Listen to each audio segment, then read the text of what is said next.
기도하겠습니다. 아버지 하나님, 이 시간에 부족한 종이 하나님의 말씀, 예수님의 말씀, 선지자를 통해서 하신 말씀, 이것을 묵상하며 생각하며 살펴보려고 합니다. 성령께서 충만케 해주셔서 이 말씀의 뜻을 잘 깨닫고 전달하게 하시고, 말씀을 듣는 성도들 이것을 잘 깨달아 그들의 신앙이 자라는 데에 귀한 양식이 되게 해 주시옵소서. 예수님의 이름으로 기도하옵나이다. 아멘. 오늘은 복음인 사도들의 말씀 52번째 시간을 갖기로 하겠습니다. 사도에 대한 말씀이 많은데 세 번째 언약에 대한 말씀에 대하여 41번째 시간을 갖기로 하겠습니다. 언약이 여러 가지가 있는데 8번째 선지자의 예언에 대해서 20번째 시간을 갖기로 하겠습니다. 선지자의 예언에 대해서 마태, 마가, 누가 등 여러 분들이 말씀을 했는데 오늘 7번째 히브리서 저자가 한 말씀에 대하여 2번째 시간을 갖기로 하겠습니다. 히브리서 저자는 구약의 성경을 인용하면서 기록한 말씀이 있고, 또 구약을 인용하지 않았지만 언약의 근거에서 하신 말씀들이 있습니다. 그래서 오늘은 첫 번째 히브리서 저자가 구약을 인용하면서 기록한 말씀에 대하여 전 시간에 이어서 2번째 시간을 갖기로 하겠습니다. 전번 시간에는 예수님에 대해서 히브리서 저자가 구약을 인용하면서 기록한 말씀을 살펴봤는데, 오늘은 다른 것에 대해서 살펴보기로 하겠습니다. 2번째, 약속을 지키시는 하나님. 히브리서 저자는 하나님이 아브라함에게 언약한 대로 복을 주어 약속을 지키셨다, 이렇게 말씀을 합니다. 히브리서 6장 13절 15절. 하나님이 아브라함에게 약속을 하실 때 가리켜 맹세할 자가 자기보다 큰 이가 없으므로 자기를 가리켜 맹세하여 가로되 내가 반드시 너를 복주고 복주며 너를 번성케 하고 번성케 하리라 하였더니 저와 이같이 오래 참아 약속을 받았느니라. 하나님이 아브라함에게 약속을 하잖아요. 그래서 복을 준다고 약속을 했는데, 그거를 오래 아브라함이 참아서 약속을 받았다는 거예요. 그래서 하나님이 약속을 지키는 하나님이다, 이렇게 말하는 거예요. 하나님이 창세기 12장 2절에 보면 내가 큰 민족을 이루고 내게 복을 주어 내 이름을 창대케 하리니 너는 복의 근원이 되겠다, 이 약속을 했잖아요. 그래서 무자한 이 아브라함이 오래 기다려서 자손이 번성하게 되었고 이름도 창대하게 되고 이렇게 됐잖아요. 그래서 하나님은 시간이 걸려서 그럴 뿐이지 약속은 반드시 지키는 분이다, 이런 얘기예요. 또 하나님께서는 창세기 22장 18절에 내 씨로 말미암아 천하 만민이 복을 얻게 해주겠다고 약속을 하시더니 아브라함 이후 2200년이 지난 다음에 예수님을 통하여 예수를 믿는 이런 사람들이 지금 아브라함 이후 4000년이 지났는데 얼마나 많이 생겼습니까? 그래서 하나님은 약속을 반드시 지키시는 하나님이다, 이런 얘기. 약속의 내용이 많이 있지만은 뭐예요? 천국에도 영생복락을 주겠다는 그 약속이 가장 핵심의 약속 아닙니까? 그러니까 우리 성도들도 하나님은 약속을 반드시 지키는 하나님이기 때문에 너희들이 이 구원에 대한 약속, 이거를 잘 기억하고 실천하라, 그런 말이에요. 그 다음에 히브리서 저자는 시편의 저자의 말씀을 인용을 하면서 성령의 음성을 들어라, 이렇게 말씀을 합니다. 히브리서 3장 7절부터 19절. 그러므로 성령이 이르신 바와 같이 오늘날 너희가 그의 음성을 듣거든 노하심을 격동하여 광야에서 시험하는 때와 같이 너의 마음을 강팍게 하지 말라, 이렇게 권면을 합니다. 성령이 이르신 게 뭐냐면 시편 95편 7절부터 11절에 있는 말씀을 말하는 거예요. 대저 저는 우리 하나님이시요 우리는 그의 기르시는 백성이며 그 손에 양이라. 너희가 오늘날 그 음성을 듣기를 원하노라. 이르시기를 너희는 무리바에서와 같이 광야의 마사의 날같이 너희 마음을 강팍해 하지 말지어다. 여러분, 이 내용이 굉장히 중요한 게 뭐냐면은 하나님이 모세를 통하여서 율법을 주면서 너희가 내 말을 다 지키고 내 언약을 지키면 뭐 거룩한 나라가 되고 제사장의 나라가 되고 뭐 백성이 되고 나의 소유가 된다, 그래 약속을 했잖아요. 말씀을 했잖아요. 그런데 거기서 끝나는 게 아니라 앞으로 오늘날 너희가 오늘날 그 음성을 듣기를 원한다. 앞으로 하나님의 음성이 올 때가 있다는 거예요. 그래서 그 음성, 하나님이 전하는 음성을 듣기를 원한다. 그러면서 뭐라 그래? 이르시기를 너희는 무리바와 같이 광야 마사의 날과 같이 너희 마음을 강팍하게 하지 말아라.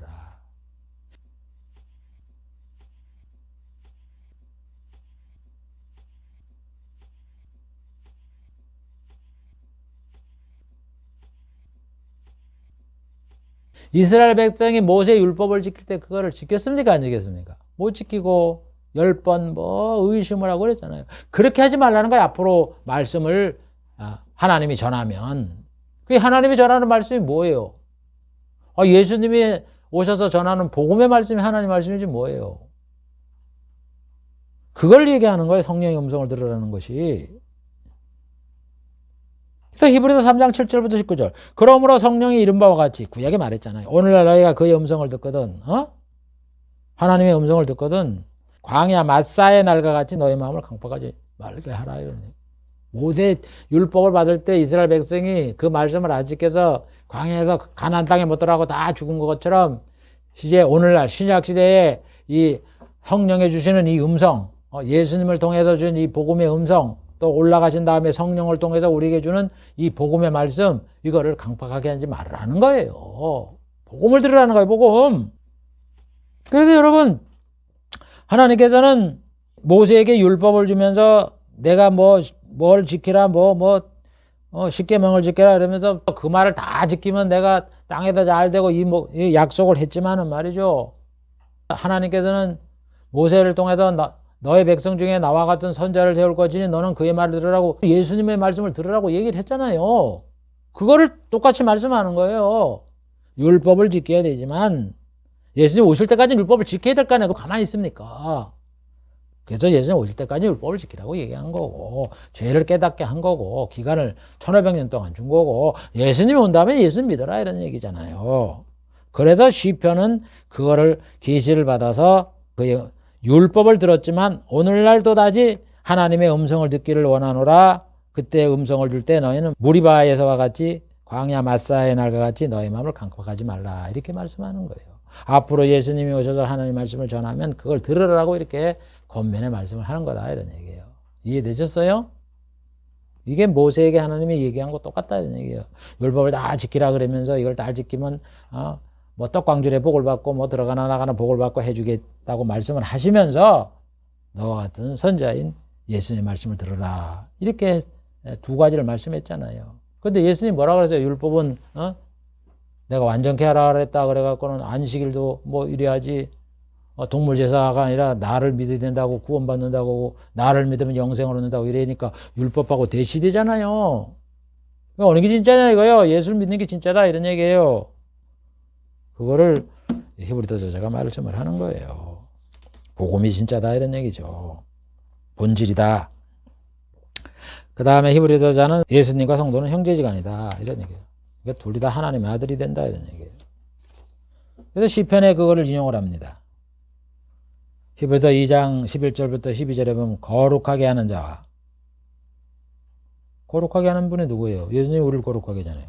거룩하게 함을 입은 자, 우리 성도가 예수님으로 인해 거룩함을 입게 되잖아요. 예수님이 피를 흘려 죽으심으로 우리가 우리의 죄를 용서하게 하는, 거룩하게 하는 이 구속주가 된 거고, 우리는 예수를 믿어서 거룩하게 됐잖아요. 그러니까 다 하나에서 난 자다, 하나님의 아들이다 이런 얘기예요. 그래서 형제라 부르기를 부끄러워 안 하시고 이르시기를, 그래서 형제라는 거예요. 그러면서 이르시되, 구약에 이르는 거예요. 히브리서자는 시편에 그거를 인용하는 거예요. 내가 주의 이름을 내 형제에게 선포하고 내가 주를 교회 중에 찬송하리다. 내가 주의 이름을, 누가 주의 이름을 형제에게 선포합니까? 응? 예수님이잖아요. 내가 주의 이름을 형제에게 선포하고 여호와 이름을 선포하는 거예요. 형제들에게. 누구에게? 성도에게. 예수 안 믿는 사람들은 이걸 뭐 선포해봐야 듣지도 않을 거 아니에요. 회중에서 주를 찬송하리다. 예수를 믿는 사람이 여호와가 이런 분이고 여호와가 이런 인간 구원을 약속을 했다. 이러면서 그거를 믿어서 찬송을 하잖아요. 그래서 여기 내가 아는 예수님이란 말이에요. 그러니까 예수님이 그 성도를 보고 형제래. 그러니까 우리 성도가 예수님하고 형제예요. 그래서 구약에 이미 우리 하나님을, 예수님을 믿는 사람들은 예수님과 형제가 될 거를 성경이 이렇게 예언을 해놨다 이런 얘기예요. 하나님의 같은 자녀란 말이에요. 예수님은 영적으로 하나님으로서 아들이고 우리는 영적으로 예수를 믿어서 하나님의 자녀가 된 아들이고, 그래서 똑같이 아들이다 이런 얘기. 그래서 예수님은 맏아들이고 우리는 동생이다 이런 얘기입니다. 이게 얼마나 영광스러운 말씀이에요. 그래서 그거를 구약의 하나님께서 시편의 저자를 통해서 약속한 대로 우리 성도는 예수님과 형제다. 다 똑같은 하나님의 아들이다. 이거를 말씀을 하고 있는 거예요. 그 다음에 다섯 번째, 율법은 하늘의 모형이다. 이렇게 말을 해요. 히브리서 8장 5절. 저희가 섬기는 것은, 율법을 지키는 자들이 섬기는 것은 하늘에 있는 거의 모형과 그림자다. 여러분, 뭐 법궤를 만들고 뭐 동물 제사를 드리고 뭐 거기에 진설병이 있고 뭐 촛대가 있고 이거 다 하늘의 모형이에요. 모세가 장막을 지으려 할 때에 지시하심을 얻은 것 같이, 여러분 모세에게 하나님이 장막을 지라 그러면 말로만 이런 걸 만들고 뭐 법궤는 뭐 이렇게 만들고 뭐 사이즈는 얼마고 뭐 이렇게 만드는 줄 아세요? 천만의 말씀. 성경을 자세히 보세요. 하나님 보여줬어요. 그러잖아요. 가라사대. 하나님 구약에 얘기했다는 거예요. 산과 모든 것을 산에서 내게 보이는 본을 쫓아 지으라. 하나님이 이상을 통해서 천국의 모습, 그거를 갖다가 이렇게 모세에게 보여준 거예요. 그래서 그걸 보고 모세가 이렇게 지어야 되겠다 하면서 아는 거지. 안 보고 말로 해갖고 어떻게 합니까? 여러분 아무리 우리가 그래도 말을 들으면 잘 몰라. 그런데 딱 보면은 대막 알잖아요. 이거 이렇게 지면 되겠구나. 똑같은 거예요. 그래서 출애굽기 25장 40절에 뭐라 그래요? 너는 모세 보고 말하는 거예요. 한가 이 산에서 내게 보인 대로 식양대로 할지니라. 보여줬다고. 법궤도 보여주고 뭐도 보여주고 다 보여줬다고. 그렇게 지라 그러니까 그러지. 첫째 일곱 등잔에 나가라는 게 난 그런 모양이지. 난 그 출애굽기만 앞만 봐도 실물을 보기 전에 이해가 안 되겠더라고. 이렇게 쭉쭉 이렇게 중간에 한 개 이렇게 해서 7개. 눈으로 보면 금방 이해돼요. 그러나 안 보면 힘들어요. 그렇게 상상하기에. 그런 모양으로 만드는지. 그래서 여러분, 하나님은 이 모세 율법을 주면서 천국에 있는 거에 본을 갖다 만든 게 모세 율법이에요. 그러니까 율법은 실물이 아니다 이런 얘기. 그러니까 율법을 지켜서는 구원을 못 받는다고 사도들이 얘기한다고. 율법은 죄를 깨달아 예수 믿게 하는 거지. 본질은 예수 믿는 거지. 여러분, 동물 제사 지내서 우리 죄를 용서받고, 그 뭐 떡 갖다 놓고, 뭐 촛대 갖다 놓고, 뭐 불 켜고, 향 키우고, 그게 중요한 거예요. 우리가 하나님이 계시고 성부가 계시고 성령이 계신 걸 알고 예수님이 우리 죄를 위하여 피 흘려 돌아가신 걸 알고 하나님의 떡, 예수님이 주신 떡, 그 맨날 그 떡, 육신의 떡만 먹지 말고 하나님 말씀을 먹어야 될 거 아니에요. 그걸 지켜야 될 거 아니에요. 말씀을 묵상을 하고, 기도, 향만 피우면 뭐예요? 기도를 해야지. 기도를 하고 그렇게 찬양하라고. 그렇게 해야 우리의 신앙이 되는 거지. 그러니까는 이 사람들이 그게 본질이 아니니까 그런 모형을 거기에 그걸 맨날 갖다 놓게 만든 거예요. 그러면서 여러분 장막에 하나님이 성부가 계시는 데가 어디예요? 벗게 있는 데 아니야. 스랍 있는데 그건 딱 갖다 카텐으로 가려놓고 말이지. 1년에 한 번씩 겨우 대제사장이나 보지. 제사장이 보나 백성들이 보나. 아니 하나님을 섬기면 하나님과 누구나 나아가서 얘기를 하고 대화를 하고 그래야지. 하나님과는 딱 그냥 담을 쌓아놓고도 뭐 하나님 저 멀리 계시고 그게 무슨 하나님을 섬기는 거예요. 이방신의 그 차이가 뭐예요? 기도를 하면 하나님이 들어주시고 우리 아픈 일 있으면 쓰다듬어 주시고 어려운 일 있으면 구출해 주시고 이렇게 하나님과 참 이렇게 다정스럽게 이렇게 교감 있고 왔다 갔다 하는 그런 게 있어야지. 하나님은 저기 있고 인간은 여기 있고 뭐예요 그게. 그래서 이 구약에 있는 모든 건 율법 하늘의 모형이다 이런 얘기예요. 하늘의 율법 모형이기 때문에 동물 제사 지내서 죄 용서받는 것도 임시 방편이고, 그래서 예수님을 그 멜기세덱과 같은 제사장이다 이렇게 얘기를 하고 다 이렇게 우리의 죄를 용서해주고 구원할 분은 예수 그리스도밖에 없다고 이렇게 말하는 거예요. 하늘의 모형인 율법이다 이런 얘기예요. 그 다음에 여섯 번째는 죄를 용서해주는 언약의 피다. 이렇게 구약을 인용하면서 히브리서 저자가 말을 합니다. 히브리서 9장 19절부터 22절. 모세가 율법대로 모든 계명을 모든 백성에게 말한 다음에 송아지와 염소와 피와 물과 뭐를 취해서 그 책과 온 백성에 뿌려 이르면서 하나님이 너희에게 명하신 언약의 피다. 말씀을 전한 다음에 이제 피, 동물의 피를 갖다가 이렇게 뿌리면서 이 피가 언약의 피다 이렇게 말했다는 거예요. 이래서 피로써 장막과 섬기는 모든 그릇에 뿌렸다. 그러니까 모든 그 성물에 다 뿌린 거예요. 그래서 뭐라 그래요? 율법을 쫓아 거의 모든 물건이 피로써 정결케 된다. 그래서 피 흘림이 없으면 사함이 없느니라. 그래서 하나님이 말씀을 주라 그러면서 이 피를 뿌린 거야. 그래서 피로써 정결하게 되는 거예요. 사람이 죄를 지면 동물의 피를 갖다 드림으로 죄 용서를 받잖아요. 임시방편이지만 피로써 정결케 되는 이 피가 뭐냐? 예수님의 피를 상징하는 거다 이런 얘기예요. 예수님의 피가 본질이다 이런 얘기예요. 그래서 하나님께서 모세 율법을 지켜라 그러면은 피가 필요 없으면 뭐하러 그냥 그 말하고 그만두지 왜 언약의 피를 뿌리라고 그러냐고. 그러잖아요. 여러분 율법을 지키면 율법을 한 가지 지키든 두 가지를 지키면 세 가지를 지키든 100가지를 지키면 의롭게 되면은 뭐하러 피를 뿌리려 죄를 용서해주는 언약의 피라고 왜 그 약속을 했느냐 이런 얘기예요. 그리고 그게 율법을 다 지켜서 되는 게 아니라 율법을 다 지키면 의를 얻죠. 그걸 우리가 못 지키니까 문제가 생기는 거지. 못 지키니까 그걸 하지 말고 지켜보다가 안 되니까 그걸 깨닫고 예수님이 우리를 위하여 피 흘려 돌아가시는 그 피를 믿으면 내가 죄를 용서해 준다. 그걸 지금 말씀했다는 거를 히브리서 저자가 이 모세 율법의 피의 그 의미를 설명을 해주는 거예요.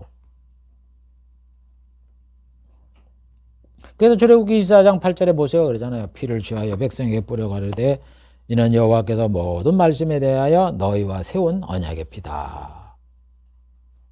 하나님 말씀은 모든 언약의 약속의 핵심이 뭐냐? 언약이 피다. 피에 중점이 있는 거지 모든 율법의 말씀을 다 지켜가가 아니에요. 율법의 말씀을 다 지키는 건 맞아요.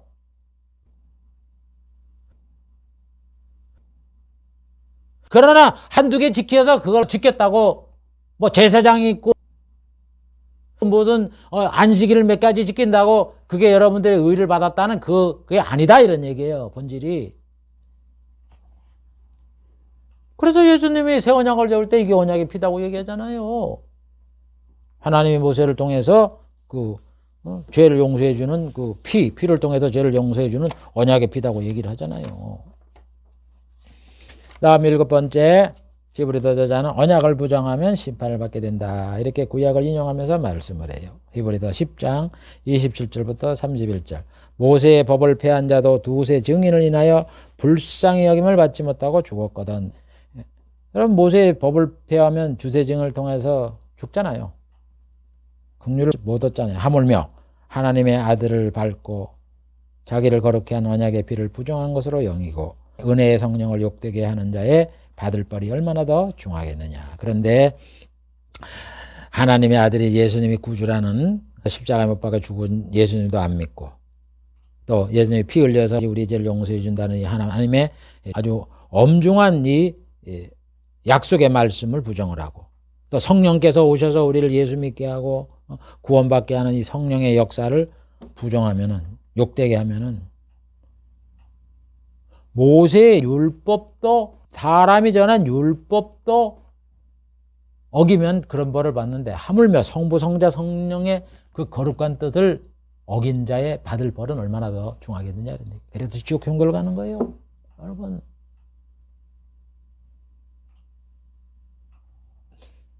여러분 잘 알아야 돼요. 예수를 하면서 받는 벌이 더 큰 거예요. 여러분 죽는 거는 아무것도 안 해. 그냥 육신에 죽는 거로 끝나는 거잖아요. 그러나 예수를 안 믿으면요, 지옥 가서 형벌을 받는다고요. 그래서 주께서 그의 백성을 심판하리라 말씀하신 것을 우리가 안다. 그래서 하나님이 심판한다는 거예요. 앞으로. 여러분이 심판한다는 말이 뭐 모세 율법을 어기도 심판한다는 그 말이 아니라는 거예요.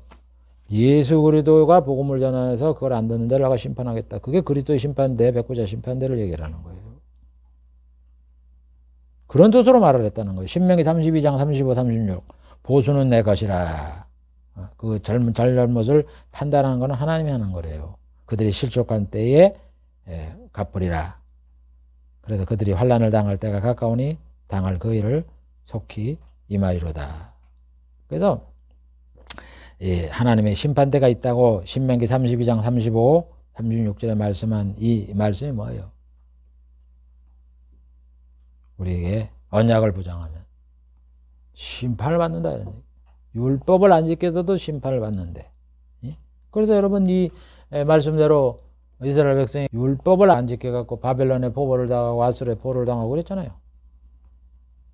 그래서 예수님 마찬가지로 언약이라는 것은 지켜야지 그걸 안 지키면 심판을 받는 거예요. 그래서 모세 율법대로 심판을 받은 것처럼 예수님이 새 언약을 세웠기 때문에 이 언약을 안 믿는 때는 하나님의 심판을 받게 되는 거예요. 그게 그리스도의 심판되고 백보자 심판되다 이런 얘기예요. 그러니까 심판받는 게 사람이 만들어놓은 그 약속이 아닌 거예요. 그 다음 8번째, 세상 끝에 진동할 천지. 히브리서 저자는 학기 선지자의 예언대로 세상 끝에 천지가 진동될 것이다 라고 말을 합니다. 히브리서 12장 26절. 그때는 그 소리가 땅을 진동하였구나. 모세 율법 받을 때 그 시내산에다 막 천둥이 나고 땅이 진동하고 그랬잖아요. 이제는 약속하여 가라사대 내가 또 한 번 땅뿐 아니라 하늘도 진동하리라 하셨다. 학개서 예언을 얘기하는 거예요. 학개서 2장 6절. 나 만군의 여호와가 말하노라 조금 있으면 내가 하늘과 땅과 바다와 육지를 진동시킬 것이다. 학개는 우리가 잘 아는 바와 같이 모세 그 율법을 안 지켜서 바벨론과 아수르의 포로 이후에 활동하던 선지자가 학개 선지자예요. 그래서 학개 예언이 나 만군의 여호와가 말하노라 조금 있으면 앞으로라는 얘기죠. 학개 시대도 아니고 앞으로 후에 내가 하늘과 땅과 바다와 육지를 진동시키는 이게 대환란 아니에요. 이런 게 이루겠다 하는 그 예언을 보고서 이거는 뭐야 이스라엘 백성들이 율법을 안 지켜 아수르 바벨론한테 환란을 당할 거를 예언한 말이야. 그래도 이사야가 뭐 땅이 흔들거리고 뭐 이런다 그러니까 그거는 그냥 하늘이 뭐 그냥 이렇게 뭐 빛을 내지 않고 이러니까는 전쟁으로 인해서 뭐 연기가 나고 뭐 이러니까 그렇게 비유적으로 표현한 거야. 알기도 잘하네. 그런 게 아니라 대환란이 있다 이런 얘기. 그래서 계시록에 대환란을 얘기하잖아요. 사도 요한이. 아니 하늘에서 타는 듯한 그 엄청난 불 위성이 떨어진다고요. 이 하늘에서 말이죠. 100kg짜리 그 암석이 떨어져도요. 얼마나 커다란 충격을 받는지 아세요? 그런데 위성이 떨어지고 그래 보세요. 지구가. 그래서 사도 요한도 얘기를 하고 예수님도 얘기를 하고 환난과 대환난이 있다 얘기를 하는데 그걸 안 믿잖아. 후천년이라고 얘기를 하고 인간의 행복한 이런 과학 문명이 발달하니까 인간의 행복한 이런 시대가 있다 이래가면서 정말 어지간히 성경을 안 믿어요. 안 믿어. 문자 그대로. 여러분 학계는 이 바벨론과 이 아수르에 포로된 이후에 환란을 당하고 돌아온 이후의 선지자예요. 그러다 앞으로 내가 하늘과 땅과 바다와 육지를 진동할 것이라고 하나님이 말씀한 거는 예수님 오시기 전에 대환란이 있고 사도 요한이 말씀한 대로 마태복음 24장 예수님 말씀한 대로 이 땅에 있을 대환란을 얘기를 하는 거예요. 7년 반이 좀 넘는 하늘과 땅과 육지와 바다를 저주를 받게 해갖고는 생명체를 죽이는 그걸 얘기하는 거다 이런 얘기예요. 베드로도 그래서 불이 나서 체질이 녹아진다 그러잖아요. 성경을 보면서 말이죠. 이걸 그대로 믿어야 되는데 참 안타깝습니다. 그 다음 9번째 남아있는 안식. 히브리서 저자는 안식을 대해서 얘기를 해요. 안식의 본질의 뜻이 무엇인가 하는 걸 얘기를 해요. 그래서 구약을 인용하면서 안식에 대해서 창조할 때 하나님이 안식을 했다는 거예요. 2장 2절에 보면 하나님이 지으시던 일이 일곱째 날에 이르니라 지으시던 날에 일곱째 날에 안식하셨다. 분명히 얘기를 했거든요. 그걸 인용을 하는 거예요. 히브리서 4장 3절에. 이미 믿는 우리들은 저 안식에 들어간도다. 그러면서 세상을 창조할 때부터 그 일이 이루었다. 그래서 하나님이 안식했다는 이 안식을 뭐냐면 천국의 안식을 생각을 하는 거예요. 그래서 그 안식이 하나님이 안식했다 그러는 것이 세상을 창조할 때부터 그 일이 성취됐다는 거예요. 그러니까 하나님이 안식했다는 게 천국에 들어갔다는 거예요. 천국이 완성됐다는 그런 의미로 여기 해석을 해요. 그래서 우리 믿는 사람들은 저 안식에 들어간다. 천국에다. 우리 예수 믿으면 천국에 들어가잖아요. 그것이 천국에 들어가는 일이 세상을 창조할 때부터 그 일이 이루었다는 거예요. 하나님이 그 일을 이루신다는 거예요. 하나님이 쉬었다 하니까 우리가 뭐 육신적으로 일주일 동안 일하고 그냥 하루 쉬는 거로 조금 좀 평안하게 육체적으로 쉬는 걸 얘기하는데 그게 아니라 하나님이 안식했다는 말은 천국의 안식을 의미한다. 그걸 얘기하는 거예요. 그러면서 하나님이 그 불신한 출애굽 시대가 안식에 들어가지 못했다라고 말을 해요. 히브리서 4장 5절 6절. 또 다시 거기 저희가 천국에 내 안식에 들어오지 못하리라 하였으니 이스라엘 백성에게 안식에 못 들어온다고 분명히 시편 95편 11절에 말을 했단 말이에요. 안식에 들어오지 못하리라. 아니 이스라엘 백성들이 가나안 땅에 들어가서 안식을 했는데 구약 그 여호수아에서 보면 분명히 안식을 누렸다 그러는데 시편 기자는 말하기를 내 안식에 못 들어온다 그러는 거야. 이상하잖아요. 그게 말이 이랬다 저랬다 그러는 건데 그게 아니라 그건 뭐냐 본질 안식 천국에 들어가는 걸 말하는 거예요. 히브리서 저자가 여호수아가 이스라엘 백성에 안식을 줬다는 말은 이 사람들이 가나안 땅에 들어가서 육체적으로 안식을 누렸어요. 정신적으로. 내 땅을 가졌는데 안식을 왜 안 누립니까? 종에서 벗어나니까. 안식을 누리는 걸 맞는데 그 안식의 본질이 천국에서 영생복락을 누리는 이런 영적인 안식을 이스라엘 백성들이 못 누렸다 이런 얘기예요. 이해되세요? 그래서 아까 얘기했잖아요. 하나님이 일곱째 날에 안식을 했다. 그러면 우리는 생각하기를 하나님의 안식을 누리는 의미는 천국의 완성을 얘기하는 거예요. 우리처럼 뭐 6일 동안 힘든 그 세상사에서 잠깐 일요일날 쉬는 그런 육체적인 안식이 아니라 그래서 이 영원한 안식을 천국의 안식을 말씀하는 거라고. 그러니까 우리 믿는 자는 저 안식에 들어간다 그러잖아요. 천국에 들어가는 걸 이 안식의 의미로서 사용을 했다 이런 얘기예요. 그래서 이스라엘 백성들은 가나안 땅의 육체적인 안식을 누렸지만은 이 사람들이 영적인 안식은 못 누렸다 이런 얘기예요. 아니 율법 지켜갖고 어떻게 안식에 들어갑니까? 저 구원을 받습니까? 당연히 못 들어가는 거죠. 예수님을 믿어야 되는 거지. 그래서 이 사람들이 율법도 어겼고 또 율법을 지키라는 말을 할 때 그걸 불순종해서 10번도 약속을 어기고 그러니까 아예 출애굽 1세들은 가나안 땅에도 못 들어갔잖아. 그러니까 무슨 참 안식을 얻었겠냐고 그 사람들이 못 들어간 거죠. 그래서 시편 95편 11절에 후에 하나님께서 내가 노아에 맹세하기를 저희는 내 안식에 들어오지 못하리라. 율법 지켜가고 천국 못 간다고요. 그거를 말씀하는 거예요. 그래서 안식이 남아있다는 거야. 시편 95편 7절부터 8절에 있는 말씀을 인용을 하면서 안식이 남아있기 때문에 하나님의 백성이 남아있다고 여기 말하는 거예요. 히브리서 4장 7절부터 9절. 오랜 후에 하나님이 모세 율법 준 다음에 오랜 후에 한 400년 후에 다윗에게 말을 하잖아요. 시편을 통해서. 다시 어느 날을 정하여 오늘날이라고 미리 이같이 일렀으되 오늘날 그의 음성을 듣거든 그의 마음을 강팍하지 말라 하였으니 만일 여호수아가 저에게 안식을 주었다면 다른 날을 말씀하지 아니하였으리라. 보세요. 여호수아가 안식을 참 안식 천국을 주었더라면 이 사람들에게 다른 말을 말씀 안 했을 텐데 다른 날을 또 말씀하는 거예요. 그렇기 때문에 안식할 때가 하나님의 백성에 남아있다. 네? 약속 천국에 들어간다는 하나님의 약속이 남아있다는 거예요. 그래서 시편 95편 7절 8절에 하나님 말씀합니다. 대저주는 우리 하나님이시요 우리는 그의 백성이라. 그러면서 너희가 오늘날 그의 음성을 듣기를 원하노라. 이르시기를 너는 무리바에서 마사의 날과 같이 마음을 강팍하지 말라. 그러므로 뭐예요? 내가 노하여 맹세하기를 너희는 내 안식에 들어오지 못하리라 하였도다. 하나님이 그래서 이스라엘 1세대를 안식에 들어오지 못하겠다는 말은 너희가 강팍하여 내 말을 안 들었기 때문에 그렇다는 거예요. 그래서 그 사람들 못 들어갔으니까 안식이 남아있어요? 안 남아있어요? 하나님이 안식을 준다 그랬는데, 가나안 땅을 준다 그랬는데. 아니, 하나님이 아브라함한테 가나안 땅 준다 그랬잖아. 그 가나안 땅이 천국이잖아요. 천국을 준다 그랬는데 1세대가 못 들어갔어. 그리고 들어간 이 여호수아도 참 안식을 주지 못했어. 그러니까 가나안 땅에 약속, 안식을 준다는 약속이 남아있잖아요. 그 약속이 뭐예요? 천국 들어가 예수님을 믿으면 천국 들어간다는 그 약속이니까 참 안식이 우리에게 남아있다. 이렇게 말을 하므로 안식이라는 것이 천국에 들어가서 영원한 안식을 누리는 천국의 모형이다. 영생복락의 모형이다.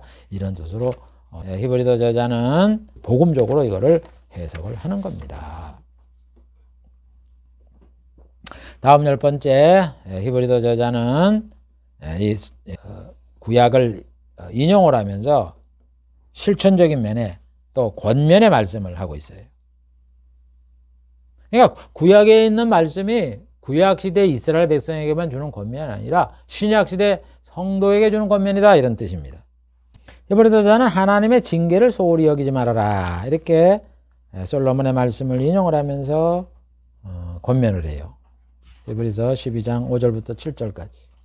또 아들에게 권하는 것 같이 너희에게 권면하신 말씀을 잊었도다. 일러스되 구약에 말하는 거예요. 우리 사람이 아들한테 권면하는 것처럼 하나님이 아들, 성도들에게 하는 권면의 말씀을 잊었다는 거예요. 그래서 구약에 뭐라 그랬느냐. 내 아들아 주의 징계하심을 경히 여기지 말며 그에게 꾸지람을 받을 때에 낙심하지 말라라. 주께서는 그 사랑하는 자를 징계하시고 그 받으시는 아들마다 채찍질 하신다. 솔로몬의 그 잠언에 있는 말씀 아니에요. 잠언 3장 11절, 12절에 있는 말씀 아니에요. 그래서 솔로몬이 예언하기를 말씀하기를 내 아들아 여호와의 징계를 경하게 여기지 말아라. 꾸지람을 싫어하지 말아라. 이렇게 말씀한 것이 구약시대에 뭐 율법에 관련된 것만 적용되는 것이 아니라 복음시대에 우리 성도들에게 적용되는 말씀이다. 이런 얘기예요. 그래서 우리가 신앙생활 하다 보면 우리가 잘못을 하면요. 하나님이 우리에게 징계를 하고 그래요. 뭐 건강이 나빠지거나 뭐 사업에 실패를 하거나 이런 것도 일어나거든요. 그런 거 있을 때 깨닫고 돌아오라 이런 얘기. 그리고 권면을 해요. 뭐를 하라고. 하나님이 안 나타난다고요? 그래, 하나님이 안 나타나죠. 사람한테 나타난다고. 목사님이나 아는 분들을 통해서, 성도를 통해서 그 말 하잖아요. 목사님이 강단에 설교를 하면서 살인하지 마세요, 간음하지 마세요, 도둑질하지 마세요. 가르쳐 주잖아요. 교만하지 마세요. 그 하나님의 말씀을 전하면 하나님이 그 목사를 통해서 우리에게 권면하는 거 아니에요? 회개하세요. 안 듣잖아. 그러니까 징계를 당하는 거다 이런 얘기예요. 진실한 이런 성도님들이 가끔 가다 보면은 그런 좋은 말씀을 해줄 때 그걸 귀담아 들으라고. 아이 지가 뭐를 알아 이래가면서 무시하지 말고 그게 하나님의 명이에요. 당나귀를 통해서 나귀를 통해서도 하나님 말씀하잖아요. 그래서 여러분 구약에 있는 말씀은 다 신약에 적용되는 거예요. 그래서 사도 바울이 그러잖아요. 일하는 소에다 입에다 망을 씌우지 말아라. 그게 어째 동물한테 한 말이냐 이거요. 주의 종들에게 일하는 일꾼들에게 하는 말이지. 다 모든 게 다 복음에 대한 얘기예요. 복음에 대한 얘기예요. 그 다음에 히브리서 저자는 하나님을 거역하지 말아라 하면서 모세의 말씀을 인용하면서 말을 해요. 히브리서 12장 18절 25절. 너희의 이런 것은 만질만한 불붙는 산과 흑운과 검은 구름을 얘기하는 거죠. 흑암, 깜깜함과 폭풍과 낫발소리와 말하는 소리가 아니라. 모세가 율법을 받을 때 이런 일이 났잖아요. 뭐 산에는 불이 막 붙고 말이죠. 깜깜함이 있고 막 바람이 불고 낫발소리도 나고 이런 걸 얘기하는 거예요. 그래서 이 소리를 듣는 자들이 더 말씀하지 말고 모세야 당신이 가서 그 하나님 말씀을 받아오면 우리가 듣겠나이다. 그러니까 저 무서운 저런 거 소리 안 나게 해주세요. 그러잖아요. 보이는 바가 이렇게 무섭기로 하나님의 그 시내산에 강림을 해가고 얼마나 무섭냐 이거요. 그러나 너희가 이런 것은 우리 성도들이 가는 곳은 어디예요? 시온산. 하나님이 계시는 도성인 예루살렘. 거기는 천만 천사가 있고 하늘에 기록한 장자들의 총회. 우리 예수 믿는 사람들 총회. 교회가 있고 만민의 심판장이신 하나님이 있고 의인의 영이 있고 중보자인 예수님이 있고 언약의 피가 있는데 있는 이곳에 너희가 하나님의 말씀을 거역하지 말라. 여러분, 이 이스라엘 백성이 율법을 받을 때에 시내산에서도 이렇게 두렵고 떨리고 이랬는데 하물며 우리가 가야 될 거는 시내산이 아니다 이거예요.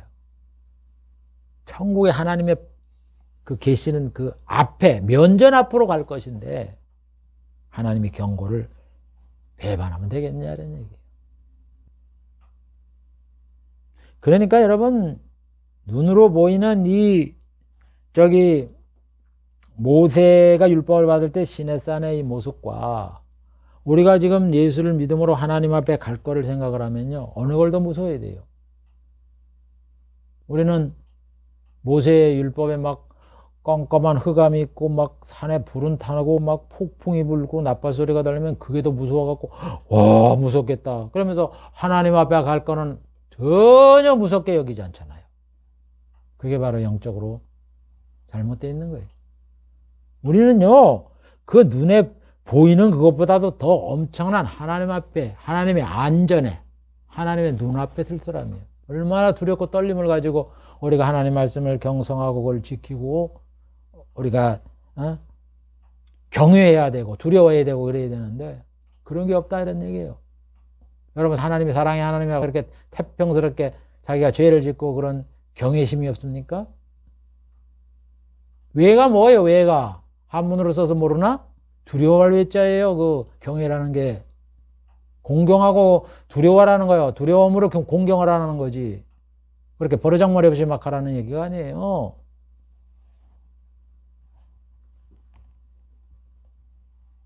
우리는 두렵고 떨림으로 우리의 구원을 이루는 거예요. 하나님 앞에 갈 걸 생각을 하면.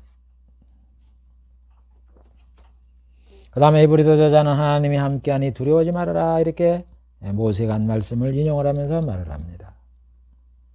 히브리서 13장 5절 6절 돈을 사랑하지 말고 있는 바를 족한 줄로 알아라. 그가 친히 말씀하시기를 내가 과연 너희를 버리지 아니하시고 너희를 떠나지 아니하리라 하셨느니라. 여러분 우리 성도가 이 땅에 살면요 저도 그랬어요. 참 진짜 돈에 대해서 갖고 싶은 그런 마음이 진짜 누구보다 강해요. 왜냐면 너무 고생을 했으니까. 돈 때문에 중학교 중퇴해갖고는 학교를 못 다녔지. 여러분 중학교 중퇴하면 여러분 아이고 중학교는 다녔네.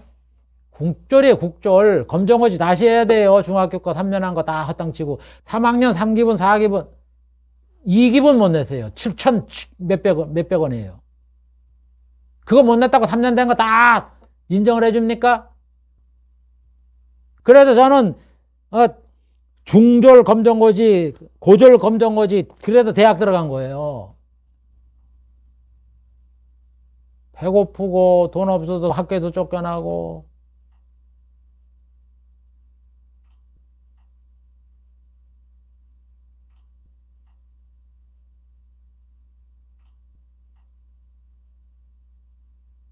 그러니 돈에 대한 갖고 싶은 생각이 안 들겠어요?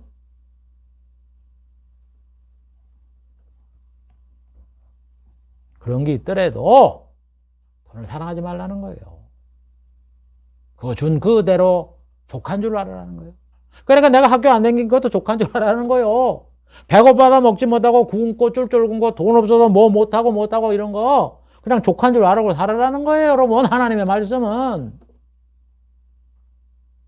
우리 성도가 그렇게 살아야 되는 거예요. 물론 그것을 받아들이기까지 굉장히 저항이 많이 생겼죠. 저도 거기에 대해서 저항이 많이 생겼어요. 하나님 좋습니다. 제가 주를 위해서 희생하고 뭐 봉사하고 없는 건 좋아요. 그러나 이제 늙을 때 거기에 대해 반발이 생기더라고. 야, 여태까지 하나님 고생하고.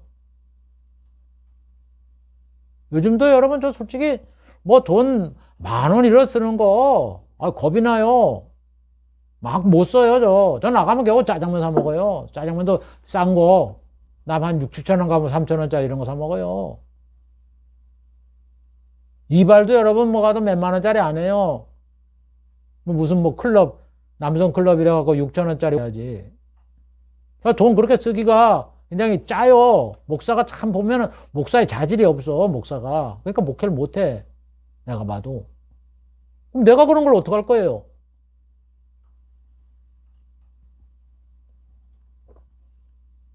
하나님은요, 있는 바를 족한 줄 알아라. 네가 살아왔던 거 그거를 정당화시키라 이거예요. 하나님의 뜻이다 이런 얘기예요. 그래서 저는 한 가지는 고생을 하지만 내가 만약에 이런 것을 몰랐으면 내 경험에 이게 없었으면 아마 참 목사가 돼서 돈 무서운 줄 몰라고 그냥 갖다 펑펑 쓰고 그냥 허세 부리고 이렇게 목회를 했겠구나. 참 아무런 거 하나님 앞에 그 상도 받지 못할 하나님의 말씀과 어긴 이런 목회를 했겠구나. 그런 목회를 안 한 거에 대해서 하나님 앞에 감사를 합니다. 그래서 여러분 성도들이 내가 고생을 하고 힘들게 하고 돈으로 여러 가지 삶에 있어서 남과 똑같이 못하고 이런 못해본 경험이 많더라도 그거에 대해서 무엇을 먹고 무엇을 마실까 무엇을 입을까 염려하지 말라는 얘기예요. 예수님의 말씀에 가면 족한 줄 알으라는 거예요. 그러면서 뭐라 그래요? 내가 너희를 버리지 않고 떠나지 않는다. 그러니까 내가 돈이 없더라도 학교를 못 등교라도 내가 너희를 안 떠난다. 그래도 하나님의 은혜로 제가 공부를 합니다. 그리고 하나님이 지혜를 줘갖고 말이죠. 대학을 들어가는데 4년 또 한 번 또 재수를 해갖고 서울대를 가려고 그러다가 안 돼갖고 다른데 좀 못한 대학에 6년 장학금 이렇게 해서 제가 공부를 했어요. 그래서 저는 지금 그래서 이제 늙어서 이제 거의 이제 70을 바라보면서 내가 참 예수 믿기 전에는 고생을 참 많이 하고 이러더니 그게 다 하나님의 뜻이었구나. 인간의 방법으로 공부를 안 하고 하나님의 방법으로 공부를 하게 해갖고 하나님의 경륜도 알게 하고 이렇게 하는구나 하는 걸 제가 알았어요. 이제는 조금 하나님 앞에 수긍을 하면서 그래 결국 이랬지만 내가 뭐 공부를 중단했지만 공부할 거다. 내가 진리대로 공부도 해봤고 먹고 살만하고 이렇게 하니까 그래서 하나님이 네가 돈을 못 벌고 고생을 해서 돈을 사랑하지 말고 있는 말을 족할 줄 알라 그러면서 하나님이 네가 고생만 들이따고 살아라는 게 아니라 내가 과연 너를 안 버리고 너를 떠나지 아니라 하시더니 하나님이 배후에서 이렇게 지켜주시고 나를 보고 계셨구나 하는 거를 생각을 하면 너무 감사해요. 하나님 말씀은 찔리고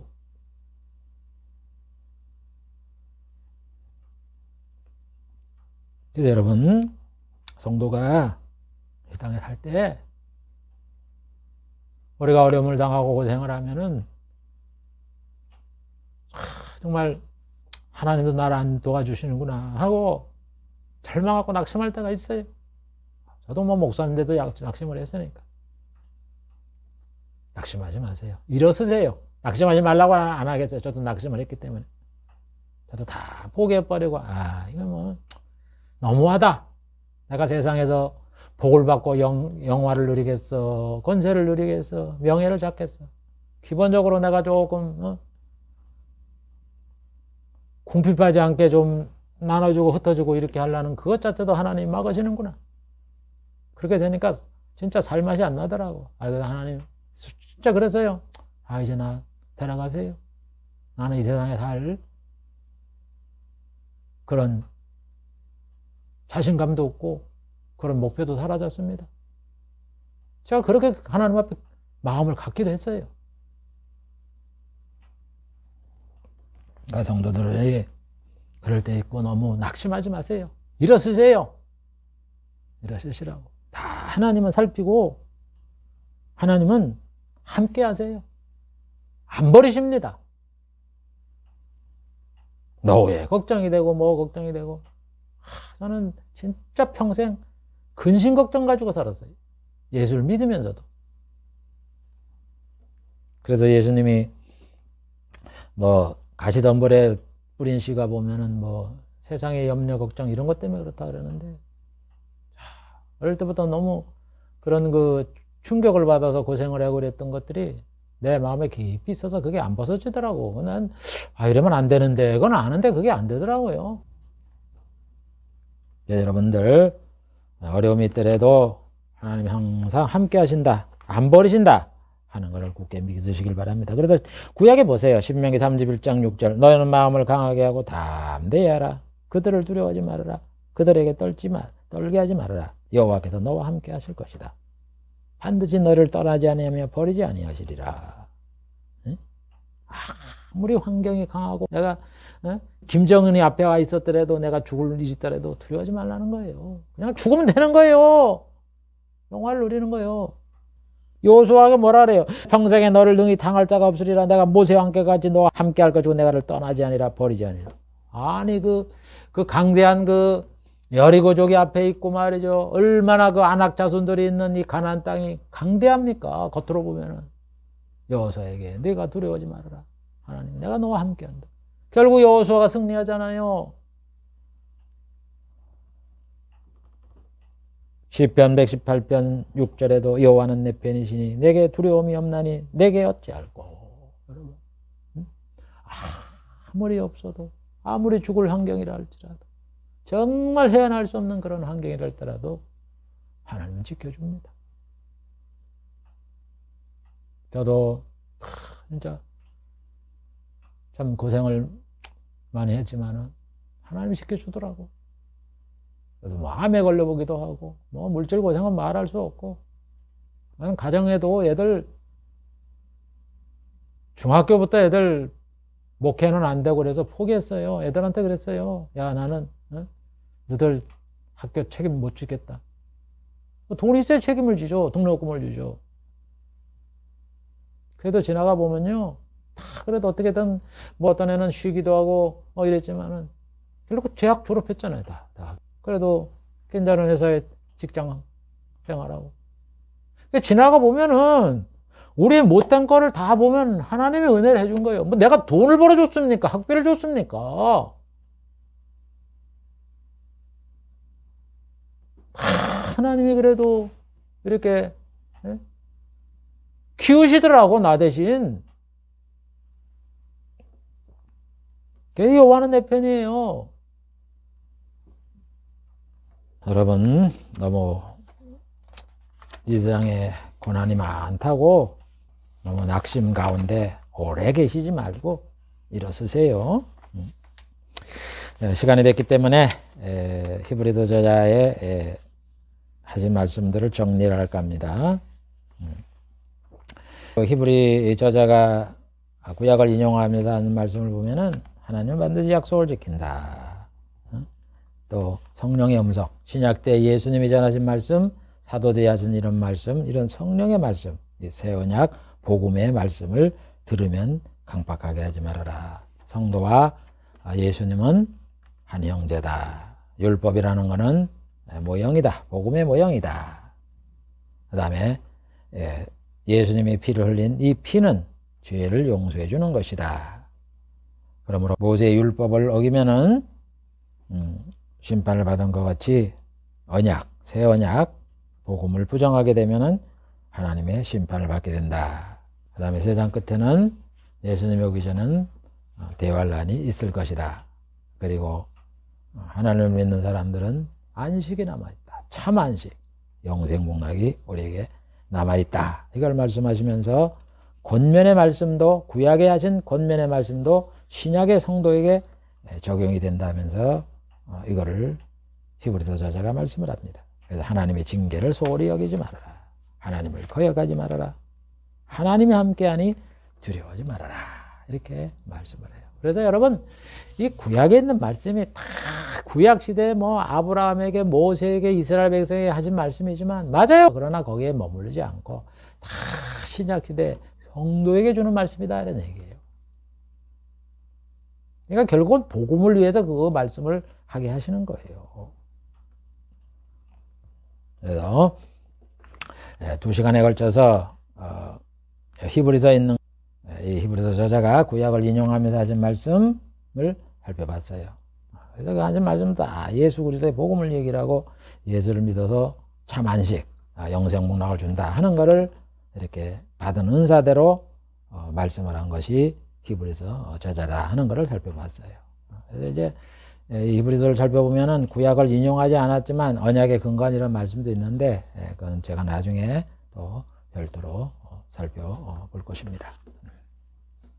그래서 히브리서 저자도 복음의 모든 내용이 구약의 하나님이 선지자를 통해서 하신 말씀에서 근거를 삼았고, 그래서 복음의 원천이 어디냐?